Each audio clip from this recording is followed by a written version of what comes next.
Pretty good. Let's keep that. We're second. Let's put that in before I forget, because I never remember after the game.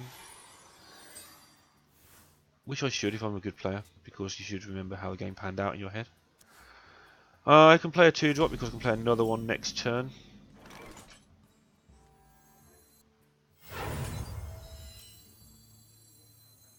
Yeah, let's just play the bomber.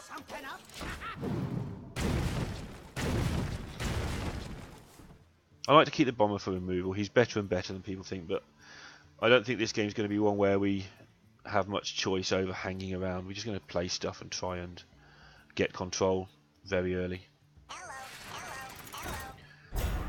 Most aptly named card ever. Do I attack into it? Probably not, because then my guy would die.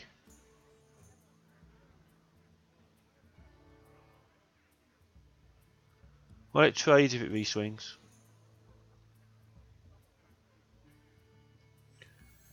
Put this apple on your head. I don't even know whether to attack here. If I attack, he can come back at it. Yeah, let's attack. Oh, yeah. Got it. Means that he, even though he gets to trade, it's only a 2 for a 2 at the end of the day. And if he has a buff of some sort, this will still finish it off. It's clobbering time.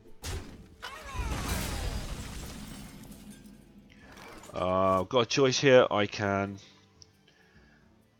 make the Panther. If he hits, I can trade and have a 4-2 on the board. Or I can just make the Cog Hammer, which seems like the best move. And then just go face and let him deal with all this. Actually, just go for Cog Hammer and trade into it and kill it. That would be even better, right? I wonder.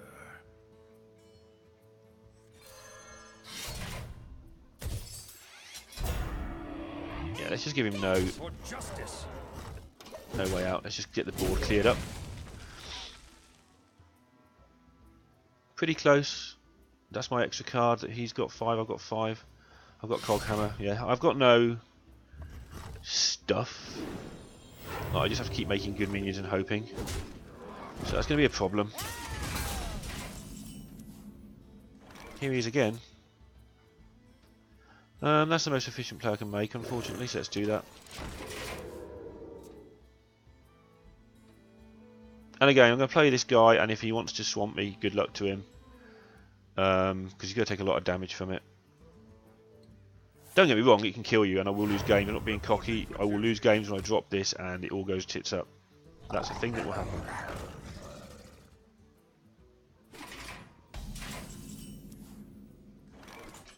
Oh dear, I don't really want to do that, right? I could just make a nice steady 5-5. But I think there's no time like the present with this guy at the moment. He's only got 4 cards. If he can play them all, he hasn't been playing much. You know, he's only got 6 mana. And he's not going to really want to take 8 in the face. So, let's see him deal with it now, or not at all. And I get to block next turn, and this becomes a really good play. Apple on your head. Here we go. So people that automatically try to mill you when this happens, I don't blame them. It's not like a ridiculous plan, but yeah, it kills him in 4 turns. Reporting for duty. So he has to be aware of that. It doesn't kill me in 4 turns because he runs out of cards to kill me with. Drink with me, friend. So yeah, he's going to try and drop loads of stuff, which again makes sense. It may win him the game, but I don't think it's the right strategy. 15's plenty. I'm sweating a bit. I'm a little bit. Oh my god. Attempt to play the bomber, but I'm not going to. I'm just going to stick to the plan of making the Sunwalker. For justice. Truth is my shield.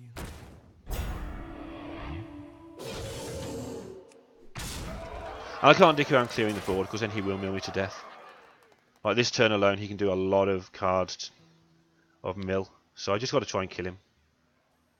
But again, if he wants to play something like Guardian of Kings, he can only mill me for 3, and then he takes a massive punch in the face next turn. Or he can mill me for loads, but probably not deal with anything, and then he takes 12, and good luck to him. And then things get kind of terrifying. The milling doesn't count towards fatigue. So if you run out of cards, you do only take 1 fatigue the first time, then 2. So I still have this hand, if things go really wrong, that I can kill him with. It is terrifying. I mean, this is a shaking's not quite the right word, but it's like, it's exciting. This can go very, very wrong, very, very fast.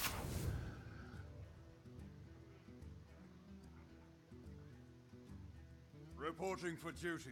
So that was kind of interesting by him bouncing. That has made the process a lot quicker. 8 cards. Scary Reporting for business. duty. So he's now going to trade off into there. Move quickly.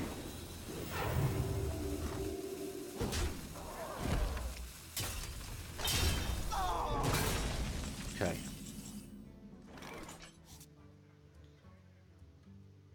Seven cards. He can put me into fatigue next turn.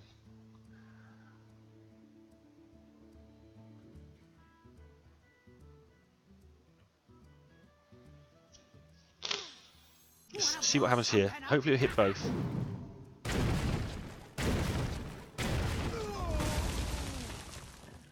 Eight to the face. Now if I play the faceless, I have to kill him the next turn.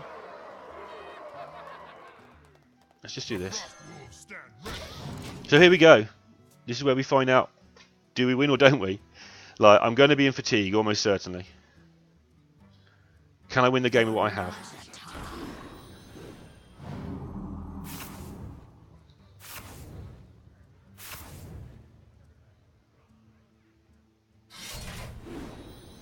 We're in fatigue. Almost out of cards. Can he deal with it?